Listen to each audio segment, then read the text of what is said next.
Open ko nga pala guys yung vacuum ko kapo na nalinisan. Yung sa ibabaw lang yung nalinisan ko, pero yung sa ilalim hindi kasi nakakapagod sa kakabunot. Alis ng mga kalidyum. Sealed talaga siya guys. Ito yung pinakamaganda pag ito may butas. Maganda pag may kuan, sealed yung vacuum natin kasi nagmo-moist. Kasi yung moist is nakakatulong yun sa mga kalidyum.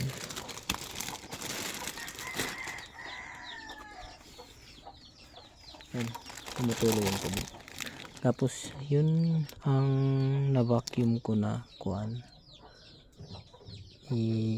red beret bulb. Hindi ko pa na-check kung ano nang nangyari sa kanila dyan.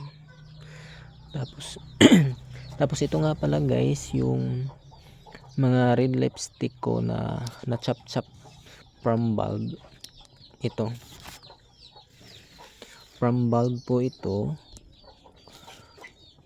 hindi po ito galing sa mga suhi, kung hindi sa bulb na chop ko. 5 pieces lang ata to, kasi 5 or 7. Yung isa na ibigay ko doon sa isang Caladium collectors din.